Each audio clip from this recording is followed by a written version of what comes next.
오늘도 기도의 자리에 나오신 성도님들 환영하고 축복합니다. 우리 사도신경으로 우리의 신앙을 고백하겠습니다. 전능하사 천지를 만드신 하나님 아버지를 내가 믿사오며 그 외아들 우리 주 예수 그리스도를 믿사오니 이는 성령으로 잉태하사 동정녀 마리아에게 나시고 본디오 빌라도에게 고난을 받으사 십자가에 못 박혀 죽으시고 장사한 지 사흘 만에 죽은 자 가운데서 다시 살아나시며 하늘에 오르사 전능하신 하나님 우편에 앉아 계시다가 저리로서 산자와 죽은 자를 심판하러 오시리라. 성령을 믿사오며 거룩한 공예와 성도가 서로 교통하는 것과 죄를 사하여 주시는 것과 몸이 다시 사는 것과 영원히 사는 것을 믿사옵나이다. 아멘. 찬송가 261장 찬송하시겠습니다.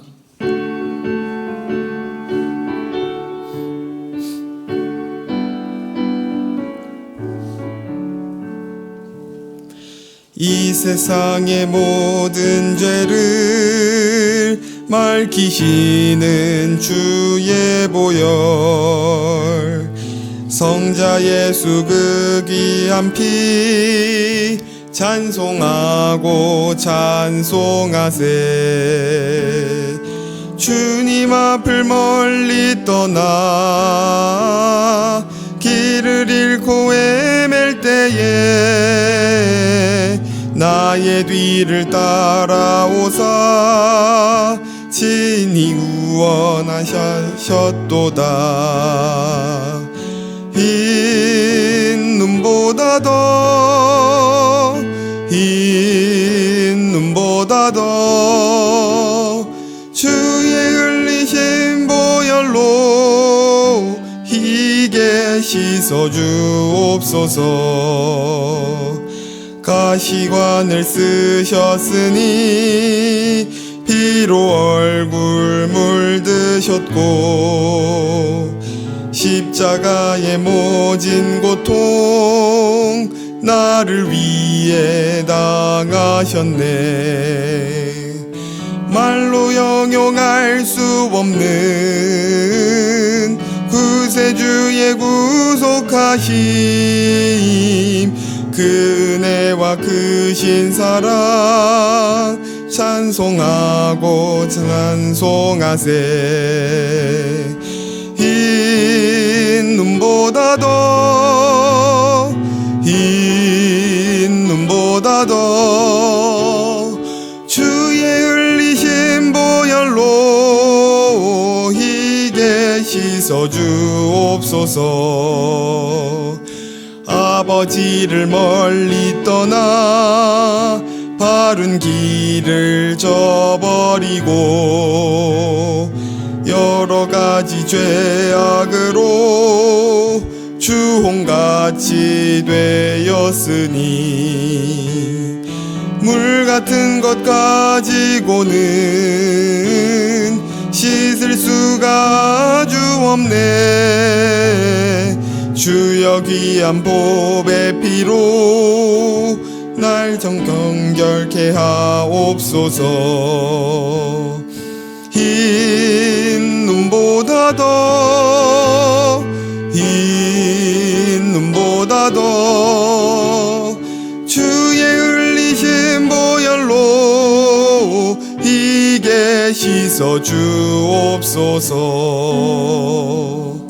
아멘. 오늘 우리에게 주신 하나님의 말씀은 열왕기하 2장 1절에서 9절 말씀입니다. 열왕기하 2장 1절에서 9절 말씀입니다. 한 절씩 교독하시겠습니다. 여호와께서 회오리 바람으로 엘리야를 하늘로 올리고자 하실 때에 엘리야가 엘리사와 더불어 길갈에서 나가더니 엘리야가 엘리사에게 이르되 청하건대 너는 여기 머물라. 여호와께서 나를 베델로 보내시느니라 하니 엘리사가 이르되 여호와께서 살아계심과 당신의 영혼이 살아있음을 두고 맹세하노니 내가 당신을 떠나지 아니하겠나이다 하는지라. 이에 두 사람이 베델로 내려가니 베델에 있는 선지자의 제자들이 엘리사에게로 나와 그에게 이르되 여호와께서 오늘 당신의 선생을 당신의 머리 위로 데려가실 줄을 아시나이까 하니 이르되 나도 또한 아노니 너희는 잠잠하라 하니라. 엘리야가 그에게 이르되 엘리사야 청하건대 너는 여기 머물라. 여호와께서 나를 여리고로 보내시느니라. 엘리사가 이르되 여호와께서 살아계심과 당신의 영혼이 살아있음을 두고 맹세하노니 내가 당신을 떠나지 아니하겠나이다 하니라. 그들이 여리고에 이르매 여리고에 있는 선지자의 제자들이 엘리사에게 나와 이르되 여호와께서 오늘 당신의 선생을 당신의 머리 위로 데려가실 줄을 아시나이까 하니 엘리사가 이르되 나도 아노니 너희는 잠잠하라. 엘리야가 또 엘리사에게 이르되 청하건대 너는 여기 머물라. 여호와께서 나를 요단으로 보내시느니라 하니 그가 이르되 여호와께서 살아계심과 당신의 영혼이 살아있음을 두고 맹세하노니 내가 당신을 떠나지 아니하겠나이다 하는지라. 이에 두 사람이 가니라. 선지자의 제자 50명이 가서 멀리 서서 바라보매 그 두 사람이 요단가에 서 있더니 엘리야가 겉옷을 가지고 말아 물을 치매 물이 이리저리 갈라지고 두 사람이 마른 땅 위로 건너더라. 함께 읽겠습니다. 건너매 엘리야가 엘리사에게 이르되 나를 내게서 데려감을 당하기 전에 내가 내게 어떻게 할지를 구하라. 엘리사가 이르되 당신의 성령이 하시는 역사가 갑절이나 내게 있게 하소서 하는지라. 아멘. 지난 시간 위기의 순간에 우상을 붙잡는 아하시야 왕과 또 엘리야를 잡기 위해 보낸 새 50부장의 이야기를 통해 과연 우리는 세상과 하나님 사이에서 무엇에 우리의 인생을 먼저 묻고 맡기는가를 함께 생각해 보았습니다. 눈에 보이는 우상과 세상 권력에 우리의 인생이 달려있을 것 같지만 살아계시는 하나님만이 모든 역사와 각 개인의 생명을 주관하시는 참 왕이 되신다는 것을 확인했는데요. 오늘 본문은 엘리야의 승천과 함께 그의 사역이 엘리사에게로 계승되는 사건을 다루고 있습니다. 엘리사가 엘리야의 뒤를 이어 감당해야 했던 그의 사명은 무엇이었는지 이 두 사람의 대화와 특별히 장소의 이동을 중심으로 살펴보길 원하는데요. 먼저 본문 1절을 제가 다시 읽겠습니다. 여호와께서 회오리 바람으로 엘리야를 하늘로 올리고자 하실 때에 엘리야가 엘리사와 더불어 길갈에서 나가더니, 오늘 본문 전체는 이 장소의 이동을 따라 내용이 전개되는데 이 엘리야는 승천하기 전에 엘리사를 비롯한 그의 제자들에게 하나님께서 이스라엘 백성을 어떻게 구원하셨고 인도하셨는지를 되새기며 또한 그들이 감당해야 할 사명이 무엇이었는지 일깨우기 위해 이스라엘의 역사 가운데 의미 있던 지역들을 방문했던 것으로 보입니다. 본문이 시작되는 이 장소적 배경인 이 길갈은 어떤 곳이냐면 여호수아와 이스라엘 백성이 요단강을 건너 가나안 땅에 들어가서 처음 정착하고 할례를 행했던 곳입니다.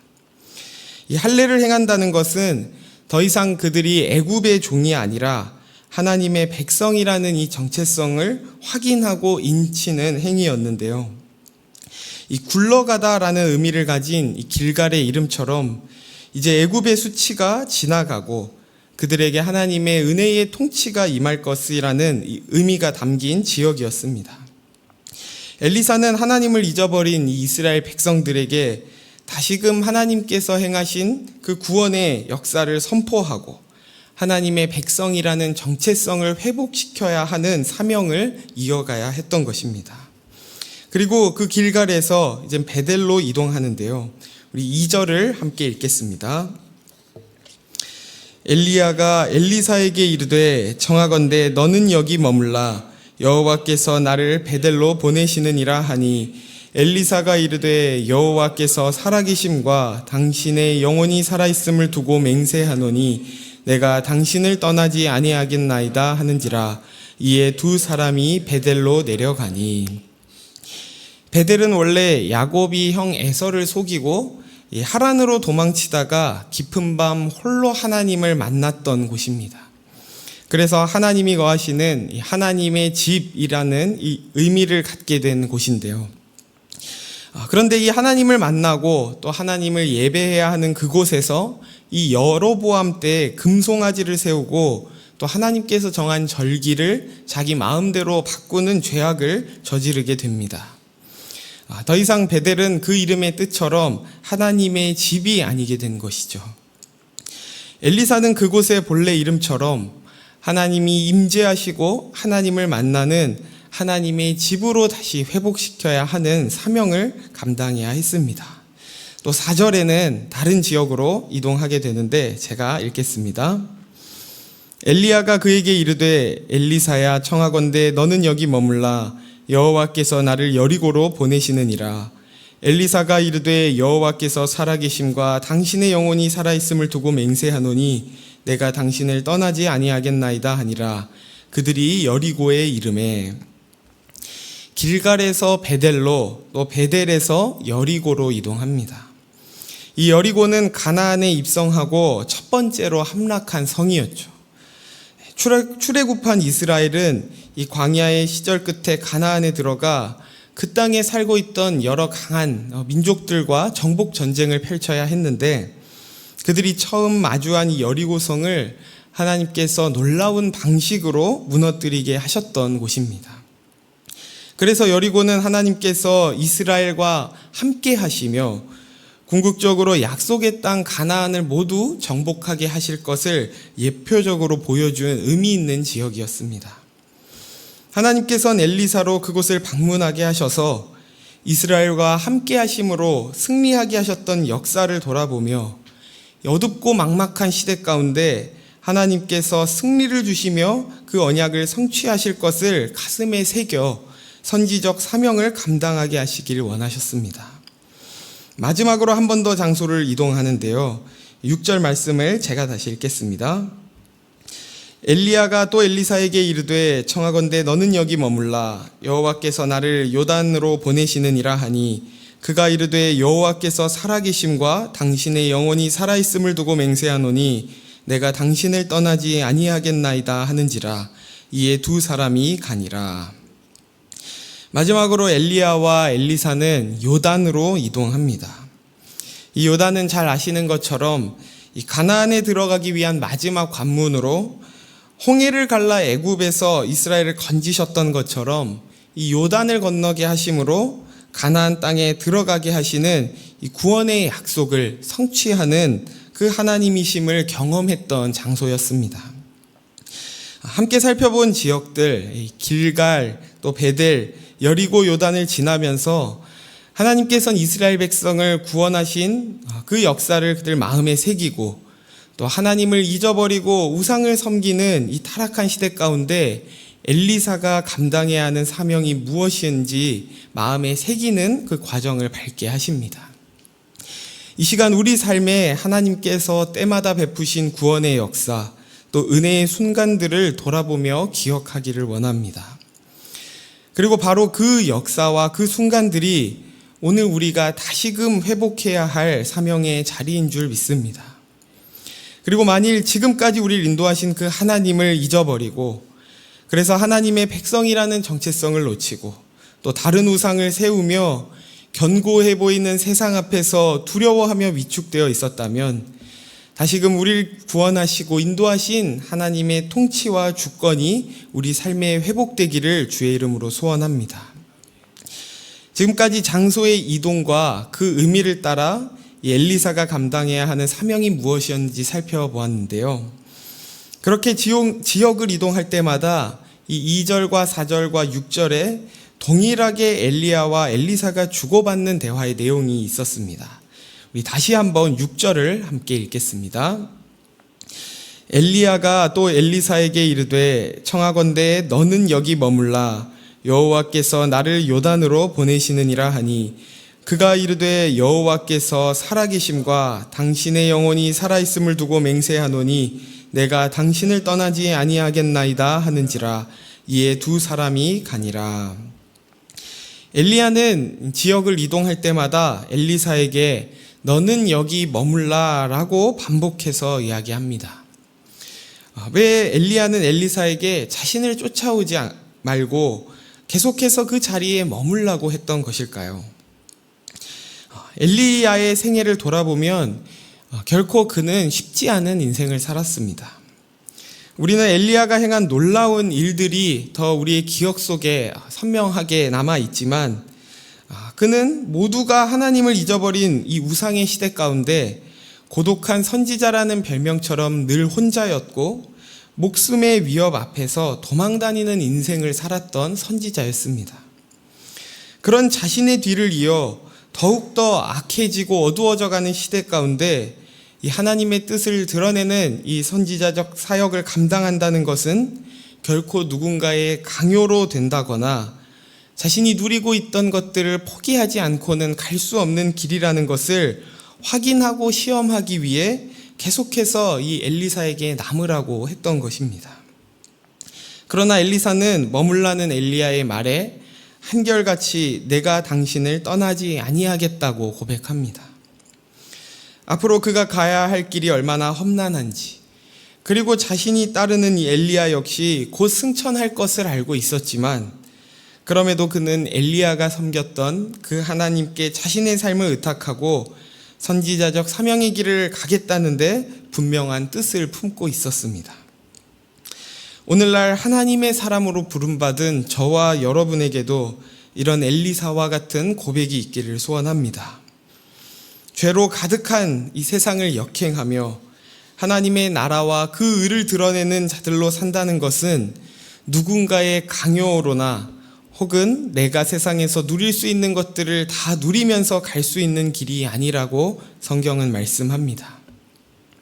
본질이상 진노의 자녀였던 우리를 하나님의 자녀 삼아 주시고 또 영원한 하나님 나라의 소망을 주시며 하나님의 성품에 참여하는 영광스러운 존재로 우리를 부르셨다는 그 감격과 기쁨으로만 이 미련해 보이는 좁은 길을 갈 수 있는 줄로 믿습니다. 우리 마지막으로 9절 말씀을 나누고 말씀을 맺으려 하는데요. 우리 9절을 함께 읽겠습니다. 건너매 엘리야가 엘리사에게 이르되 나를 내게서 데려감을 당하기 전에 내가 내게 어떻게 할지를 구하라. 엘리사가 이르되 당신의 성령이 하시는 역사가 갑절이나 내게 있게 하소서 하는지라. 우리가 굉장히 많이 듣고 또 많이 인용하기도 하는 구절인데요. 엘리사가 구한 성령이 하시는 역사의 갑절이라는 것은 무엇을 의미할까요? 이 개역 한글에선 이것을 영감의 갑절이라고 번역하기도 했는데 이 말씀은 해석에 있어서 굉장히 많은 논란이 되어온 구절이기도 합니다. 우리는 자칫 이 말씀을 엘리야가 행했던 능력 그 이상의 능력을 받아 더 많은 일들을 행하겠다는 것으로 오해할 수 있는데요. 많은 학자들은 엘리사가 요구한 이 내용의 근거가 신명기 21장 17절에 있다고 봅니다. 제가 이 말씀을 읽겠습니다. 반드시 그 미움을 받는 자의 아들을 장자로 인정하여 자기의 소유에서 그에게는 2 몫을 줄 것이니 그는 자기의 기력의 시작이라 장자의 권리가 그에게 있음이니라. 한 집안에서 장자는 다른 형제들이 받는 몫의 2배의 유산을 받고 그 가문을 잇는 권리를 가진다는 법이 있었습니다. 바로 이 율법을 근거 삼아 엘리사는 자신을 엘리야의 영적인 장자로 삼아 그의 선지자 직분을 계승할 수 있게 해달라고 요청했다는 것입니다.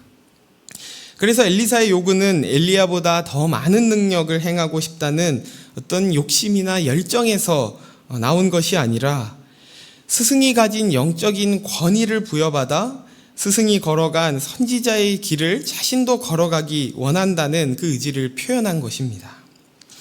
또한 엘리야가 승천한 이후에 더욱 악해져가는 시대적 상황을 생각할 때 성령의 역사를 갑절이나 구했다는 그 말처럼 더 큰 성령의 역사, 더 큰 하나님의 은혜 없이는 자신의 힘으로 어떠한 사역도 감당할 수 없다는 것을 이러한 요청으로 표현하고 있는 것입니다. 요즘 그런 말들을 많이 합니다. 믿음을 지키고 그리스도인으로 살아가기 점점 더 힘든 시대가 되어가고 있다. 저 역시 앞으로 교회는 점차 쇠퇴해 갈 것이고 사역도 더 힘들어질 것이라는 이야기를 종종 듣습니다.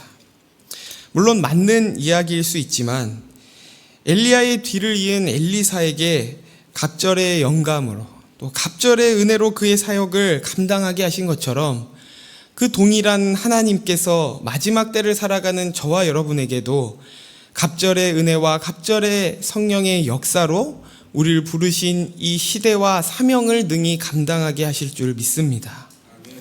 이 세상은 위기가 아닌 적이 없었고 위기 가운데서 오히려 복음의 능력이 또 하나님의 역사하심이 더욱 밝게 드러났던 것처럼 우리가 이 상황을 바꿀 능력은 없지만 그 가운데서 하나님이 주신 갑절의 은혜와 성령의 능력으로 우리를 통해 이 땅 가운데 하나님의 나라를 드러내실 줄 믿습니다. 이런 믿음으로 어떤 상황에서도 결코 주님을 떠나지 않고 동행하겠다는 고백이 우리 삶으로 나타나기를 예수님의 이름으로 축원합니다. 시간 말씀을 생각하며 세 가지 기도 제목으로 함께 기도하기를 원하는데요. 먼저는 우리에게 베푸신 구원의 은혜들을 기억하며 무너진 우리의 삶의 자리에 주대심이 회복되게 해달라고 함께 기도합시다. 두 번째로는 더욱 악을 향해 치닫는 이 시대 가운데 갑절의 은혜와 영감을 우리에게 더하셔서 우리에게 맡기신 이 사명을 능히 감당하게 해달라고 기도합시다. 마지막으로는 우리 공의여 다락방을 위해 기도할 때 이 공의여 다락방이 각자의 자리에서 주신 사명을 잘 감당하며 하나님의 기쁨이 되는 공동체가 되게 해달라고 우리 이 시간 나눈 세 가지 기도 제목을 가지고 함께 기도하겠습니다.